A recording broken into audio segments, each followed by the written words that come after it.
Hi all, welcome to Mendes commerce academy.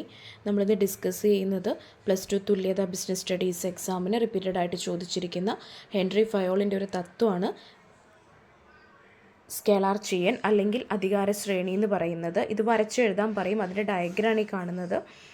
അധികാര ശ്രേണി എന്ന് വെച്ചിട്ടുണ്ടെങ്കിൽ ഒരു സ്ഥാപനത്തിലെ മേലുദ്യോഗസ്ഥരും കീഴ്ജീവനക്കാരും അവരുടെ അധികാരത്തെ അടിസ്ഥാനമാക്കി ക്രമീകരിച്ചിരിക്കുന്ന ഔപചാരിക നിരയാണ് അധികാര ശ്രേണി. ഇപ്പോഴത്തെ എ ആണ് ടോപ്പ്, അതിന് താഴെ ബിയും എല്ലും വരുന്നുണ്ട്. ബിക്കും എല്ലിനും താഴെ സിയും എമ്മും. ഇത് ഓരോ ലെവലാണ്. അപ്പോൾ ഇതുപോലെയാണ് ഈ ഒരു നിര. ഈ ശ്രേണിയിലാണ് അവരുടെ ആശയവിനിമയമൊക്കെ നടക്കുന്നുണ്ടാവുക.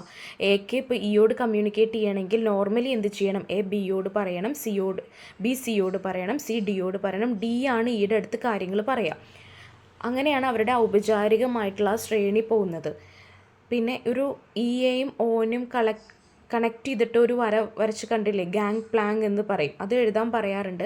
അത്യാവശ്യ ഘട്ടങ്ങളിൽ വേഗത്തിൽ തീരുമാനങ്ങൾ എടുക്കുന്നതിനായി ഒരേ തലത്തിൽ വരുന്ന മാനേജർമാർക്കിടയിൽ നേരിട്ട് ആശയവിനിമയം അനുവദിക്കുന്ന രീതിയാണ് ഇത് ഗാങ് പ്ലാങ്.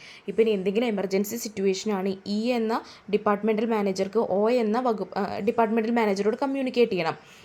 അവർ നോർമലി കമ്മ്യൂണിക്കേറ്റ് ചെയ്യുകയാണെങ്കിൽ എങ്ങനെയായിരിക്കും? ഇ ഡിയോട് പറയും, ഡി സിയോട് പറയും, സി ബിയോട് പറയും, ബി എയോട് പറയും. അങ്ങനെയാണ് ഓർഡർ പോവുക.